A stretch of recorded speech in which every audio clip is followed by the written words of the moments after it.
messieurs, bonsoir. Bienvenue à cette grande édition du soir. Le cardinal Fridolin Ambongo a effectué une mission pastorale dans le territoire de Kwamuntu dans le but d'apporter son soutien aux victimes des actes de barbarie entre les communautés Teke et Yaka. Let's vous offre les détails.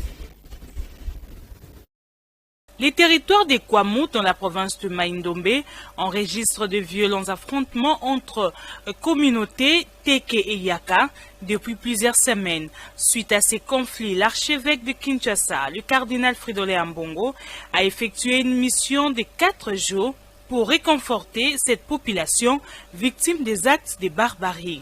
Pour le prélat de Kinshasa, il est urgent que les autorités du pays trouvent la solution à ces problèmes car l'insécurité est à la porte de la capitale Kinshasa. N'oublions pas que Kwamut, c'est la porte d'entrée de Kinshasa. Tout ce qui est navigation sur le fleuve, toutes les eaux du pays passent par Kwamut, soit par le fleuve venant du nord, soit par la rivière qui ramasse toutes les eaux du Kasaï, de Kwilu, de Kwango, etc., ou du Maïndombe. Tout ça, ça passe par Kwamut.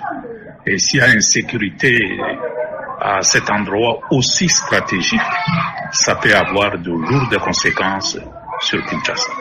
Il y a de graves questions de sécurité dans cette partie. Et la nature de cette insécurité, il faut d'abord décortiquer pour mieux connaître les contours. Parce que c'est une affaire beaucoup plus complexe qu'on ne le croit. Tout au long de cette mission pastorale, le cardinal Fridolin Ambongo a eu à rencontrer les fidèles catholiques de ces coins du pays, victimes des atrocités. À cette communauté a été un moment de grand réconfort moral, spirituel pour un peuple qui souffre, un peuple qui, depuis ces événements, a le sentiment d'être en péril, d'être abandonné.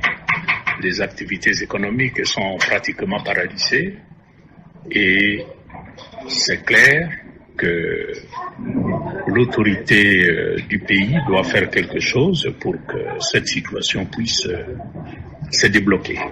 Parce que ça peut avoir des conséquences au-delà de ce que nous entendons. Le prétendu conflit communautaire entre les ethnies Yaka et Teke a été au centre d'une réunion de crise autour du Premier ministre Jean-Michel Sama Lukonde et les officiels congolais impliqués dans la quête des solutions. La route nationale numéro 17 est considérée comme le point de départ des actions du gouvernement contre les assaillants qui agissent sous couvert les ethnies Yaka et Teke. Jean-Pierre Njodi pour le détail. Le Premier ministre et ses collaborateurs se sont accordés à l'amorce des grandes opérations sur la route nationale numéro 17, devenue depuis peu un repère des assaillants qui sèment la mort et la désolation dans le territoire des Kwamut. D'importantes factions de l'armée et de la police sont déjà mises à contribution à cet effet. Option levée et confirmée par le ministre de l'Intérieur, Daniel Asselo Okito. Il y a l'armée, il y a la police qui sont mises en œuvre au jour d'aujourd'hui dans la province de Maïndombe, plus particulièrement dans le territoire de Kwamut et sur la route nationale numéro 17 où les insurgés se retrouvent encore dans des forêts, dans des savanes en train de continuer à commettre des actes ignobles parce que ce sont des actes qui amènent même à la mort. Les officiels présents à cette réunion ont confirmé la main noire qui agit dans le pseudo-conflit entre ethnies Teke et Yaka. Et cette main noire est identifiée et sera dans les prochains jours démantelée. Ces conflits communautaires, mais qui visiblement portent une main noire sur lui, doit être combattu par l'ensemble de notre peuple. Autre chose à présent, la journée mondiale de la contraception. Le ministre de la Santé, Jean-Jacques Ndongani, dévoile les nouveaux engagements de la RDC pour améliorer l'accès aux contraceptifs pour les femmes et les filles adolescentes d'ici 2023. Suivez cet élément. C'est dans ce cadre que le ministre de la Santé publique, Hygiène et Prévention, le Dr Jean-Jacques Mungani Mbanda, a présidé la cérémonie marquant la célébration de la dite journée le lundi 26 septembre 2022 à l'hôtel Béatrice de Kinshasa. Dans son mot de circonstance, le patron de la santé en RDC a mis un accent particulier sur l'objectif de cette journée mondiale, à savoir faire connaître la contraception à chaque personne se trouvant dans le besoin et surtout de permettre aux femmes de faire des choix éclairés en matière de santé génétique. L'idéal est que chaque grossesse soit voulue et programmée. Pour le docteur Jean-Jacques Mungani, la célébration de ce jour coïncide avec un triple événement, à savoir la proclamation des engagements de la RDC en faveur de la planification familiale d'ici 2030. Je salue les efforts de tous les agents et cadres du ministère et partenaires techniques et financiers pour avoir doté la RDC du nouveau plan stratégique de planification familiale 2021-2025. Sa mise en œuvre va garantir aux femmes et aux filles de la RDC un choix complet, libre et informé en améliorant l'accès au programme de planification familiale volontaire et fondé sur l'engagement de planification familiale fondé sur les droits. Dans le cadre de FP 2030, dynamisera la prochaine décennie en matière de planification familiale jusqu'en 2030, en favorisant un partenariat gagnant pour le gouvernement, la société civile, les organisations multilatérales, les donateurs, le secteur privé, les chercheurs ainsi que les communautés humanitaires et le développement afin de travailler ensemble pour construire un avenir où toutes les femmes et les filles auront la liberté et la capacité de mener une vie saine, de prendre leurs propres décisions en connaissance de cause sur l'utilisation de la contraception et la procréation et de participer sur un même pied d'égalité à la société et à son développement. Tenant compte de la thématique de la Journée mondiale de contraception 2022, l'objectif est de réduire sensiblement la charge de la mortalité maternelle et permettre au pays d'accéder aux dividendes démographiques. À travers un point de presse, le président adjoint de la Comico, Amouri Maïmbe, apporte des éclaircissements sur le dossier juridique qui oppose le représentant légal de la Comico, Abdallah Mangala, et un groupe de musulmans sur cet élément de Freddy Takidi. Parlant de la représentation légale de la Comico, lui, cher Ali Mouinimkou, pense que cet arrêt lui a conféré les grades ou la qualité du représentant légal de la Comico. Je pense que le vote du représentant, je pense que le vote du représentant légal, non, je voulais dire que lui, Ali Mouini, pense que le vote du représentant légal s'est fait au cours et tribunaux. Je ne sais pas si je me suis fait comprendre. Alors, de telles monstruosités, c'est-à-dire penser que le vote du représentant légal s'est fait au cours et tribunaux, c'est ce que moi j'appelle monstruosité. Alors, de telles monstruosités, il faut peut-être les adresser à ceux qui n'ont jamais été membres d'une ASBEL ou d'une ONG.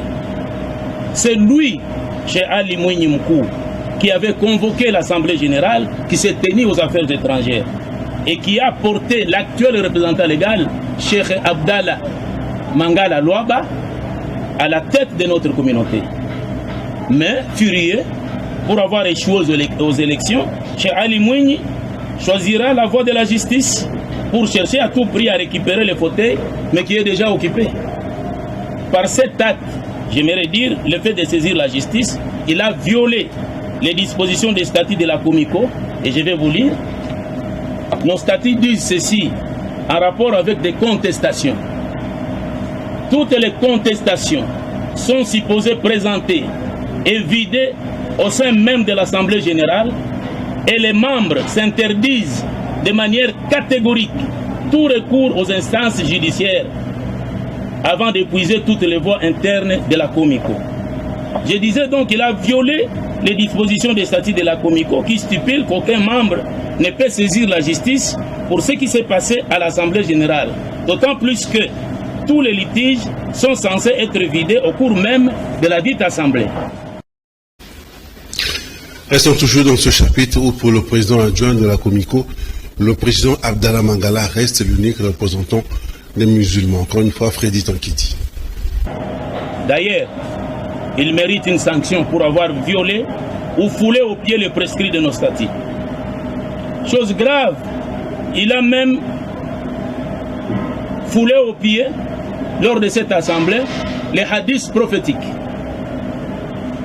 En plus de cela, il a saisi la justice pendant que le dossier est encore pendant la justice, si je peux me répéter. Le dossier est encore pendant la justice, mais lui va s'autoproclamer vainqueur, foulant encore au pied les lois du pays. L'arrêt est là, mais il a été attaqué. La preuve, c'est qu'il a été notifié pour se présenter encore à la barre. Et l'audience a eu lieu le mercredi passé. Donc l'affaire est prise en délibéré. Mais pourquoi alors chercher à semer la zizanie au sein de la communauté? Pourquoi intoxiquer les musulmans? Pourquoi tromper les musulmans et l'opinion tant nationale qu'internationale? Pour clore ces points, je demande aux musulmans d'être vigilants, surtout pendant cette période où notre pays fait face à cette agression imposée à l'Est par les convoiteurs de nos richesses. Les représentants légaux de la Comico, aujourd'hui, le 28 septembre 2022, c'est Cheikh Abdallah Mangala Louaba. Son mandat est encore en cours et prendra fin à la date prévue par nos statuts. Et d'ailleurs, nous vous promettons un point de presse incessamment pour clarifier toute la situation. Suite à la forte pression d'eau depuis le lancement des travaux de construction de la régie des eaux, traitement d'eau de Lemba Imbu, que les tuyaux sont endommagés dans une partie de la commune de Kimbantseke et inondent plusieurs quartiers. C'est ainsi que les agents de la régie des eaux sont descendus pour la réparation des tuyaux, chose qui met en mal les populations de Kimbantseke. Ils ont réagi au micro de Normi Benza et Pichukizaza. Depuis le lancement de travaux de construction de la nouvelle station de traitement d'eau de Lemba Imbu, cela a occasionné l'inondation des avenues de Kimbantseke suite à la forte pression d'eau livrée dans cette contrée. Et à cet effet, les agents de la régie des eaux sont descendus sur place en séjour pour la réparation des tuyaux endommagés, chose qui met en mal la population de ce coin de la capitale. Et cette dernière s'est dit ne pas être satisfaite par cette pratique de réparation de tuyaux. Tous les tuyaux sont endommagés par la pression d'eau. En plus, ces tuyaux datent. Je demande au président de la République de donner le moyen nécessaire à la régie des eaux afin de nous trouver une solution à ces problèmes.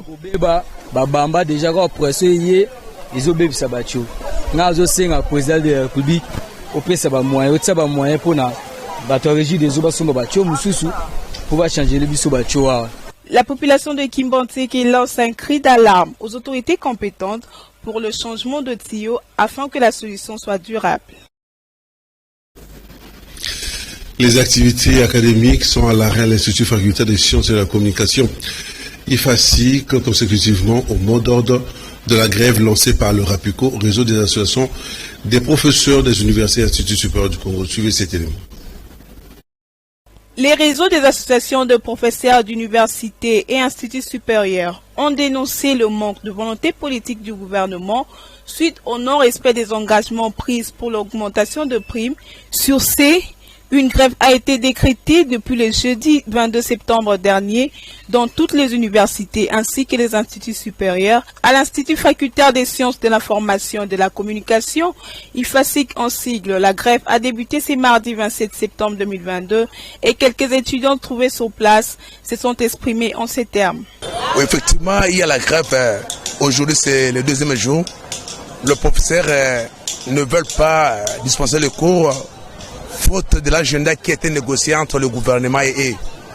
Il lui était à ce que le gouvernement puisse honorer ses engagements par rapport aux frais supplémentaires dus à leur salaire. Voilà pourquoi nous sommes à l'extérieur, on n'étudie pas et nous continuons à observer. Apparemment, il y a eu des accords entre les ministres et les enseignants et du coup ils sont décidés de gréver, de nous priver des enseignements. Et ça commence aujourd'hui à l'IFACIC. Je dirais que déjà, ils doivent avoir pitié de nous. Ils doivent se mettre dans notre place. C'est dire que nous, étudiants, nous avons aussi besoin d'étudier et d'acquérir la matière. Déjà, quand on reste à la maison, là, c'est nous faire perdre du temps. Nous entamons déjà la fin de l'année et nous avons besoin de finir avec les cours. Donc, si possible, cherchez à vous conscientiser entre vous et trouver une solution pour nous. Les étudiants de l'IFASIC lancent un cri de détresse aux autorités compétentes afin de revoir cette situation qui les pénalise d'étudier en toute quiétude. Dans la foulée, le pasteur Jean-Claude Safari a brossé sommairement ce que seront les activités de 25 ans de la parole du salut et a précisé que ces activités auront toute leur épicentre d'évangélisation. La présence des pasteurs de la communauté Parole du Salut des différents pays est annoncée. Les propos de Jean-Claude Safari sont recueillis par Pichu Kizaza. Ça fait 25 ans que l'église Centre évangélique francophone La Parole du Salut a eu à pouvoir démarrer en cet endroit. On ne s'est jamais déplacé pour pouvoir aller ailleurs si ce n'est que lors de la construction. Par cette conférence de presse, le pasteur révérend Jean-Claude Safari vient de lancer les activités du jubilé d'argent de la parole du salut. 25 ans durant, une histoire qui a commencé un dimanche de culte sous une pluie battante est à ce jour un témoignage de fidélité et de foi en l'éternel. Les 25 ans de la parole du salut restent une preuve de la miséricorde de Dieu, une miséricorde que l'on ne peut mesurer. Et 25 ans, sincèrement, ce n'est pas donné, ce n'est pas ramassé. 25 ans, c'est 25 ans de grâce, 25 ans de faveur, 25 ans où on a vu la main de Dieu, 25 ans où on a commencé jeune, sous la pluie, le premier jour, le 5 octobre 1997. 25 ans où on a commencé avec de faibles commencements, comme dit la parole de Dieu, que Dieu ne minimise jamais. Pour les chrétiens et fidèles de la parole du salut, les 25 ans ne suffisent pas. L'œuvre de Dieu devra continuer jusqu'aux extrémités de la terre. N'a cessé de marteler Jean-Claude Safari. Rayonnons dans la mission. Pourquoi cela? Parce qu'il n'y a qu'une seule instruction, un seul ordre, un seul commandement que Jésus a donné à son Église. Quand on lit Matthieu chapitre 28 à partir du verset 18, il a dit « Allez, faites des nations des disciples et baptisez-les au nom du Père, au nom du Fils et au nom du Saint-Esprit. » Il ajouta ceci « Et voici, je suis avec vous tous les jours jusqu'à la fin du monde. » Comprenez que c'est l'instruction que le Seigneur nous a donnée, un commandement, un impératif qui doit absolument s'exécuter. Le campus scolaire Safari NIF, situé dans la commune de Selembao, a été saccagé par les élèves finalistes lors de la publication des résultats de l'examen d'État. Ces actes de vandalisme ont été posés par les élèves qui n'ont pas satisfait aux épreuves des examens d'État après le recours introduit par les autorités de l'école. Ursule Mkakamane et Chomi Kassama pour les détails. Après avoir saccagé le complexe scolaire NIF, situé sur l'avenue de la Libération dans la commune de Selembao, par des candidats malheureux aux épreuves de l'examen d'État, mécontents d'avoir échoué, ces élèves se sont livrés aux actes de pillage. Ils ont brûlé les toitures, cassé les vitres, presque tous les matériels didactiques. À en croire ces enseignants, les dossiers des élèves finalistes, les documents pédagogiques et les ordinateurs de l'école ont été emportés par les manifestants. Après le processus de recours lancé par les autorités, ces élèves étaient cités parmi les lauréats de cette école. Rien que nous soyons une école privée, mais les enfants que nous sommes en train de former, ce sont des enfants de la République démocratique du Congo. Vu tout ce qui s'est passé, je pense que vous étiez témoins ces jours-là. Ce qu'il y a eu, mais aujourd'hui là nous sommes en train de souffrir. Nos autorités de la sous-division, ils ont été saisis, ils savent tout ce qui s'est passé. Mais jusque-là, il n'y a pas une réaction de leur part. C'est l'État vraiment que nous lançons l'appel. Il doit prendre vraiment sa responsabilité. Il ne faut pas seulement voir les écoles publiques ou les écoles conventionnelles. Les écoles privées aussi contribuent au développement surtout de l'éducation. La faute, c'est à la police. Les élèves ont eu le temps de saccager, mais la police n'a pas eu le temps de travailler. Et aussi à l'État, comme surtout précisément au commissaire, au ministre de l'EPST, par rapport aux résultats très cadiques des techniciens. C'est ça aussi pour ceux qui ont été sur cette Les responsables du complexe scolaire NIF condamnent en partie ces élèves pour ces actes de barbarie et déclinent la responsabilité à l'EPST pour l'erreur commise lors de la publication de l'examen d'État. Ces autorités de l'école scolaire NIF sollicitent l'aide du numéro 1 de l'EPST pour la réhabilitation de cette école. Ainsi s'achève cette grande édition réalisée par Laetitia Sanopezo. Kopar Bola était à la caméra, Freddy Tanquili à la réalisation, la rediffusion c'est à minuit et puis demain jeudi à 7h, toujours sur la même chaîne. Kanaki Télévision, la télé-vérité. Allez, moi je vous dis bye bye, prenez bien soin de vous.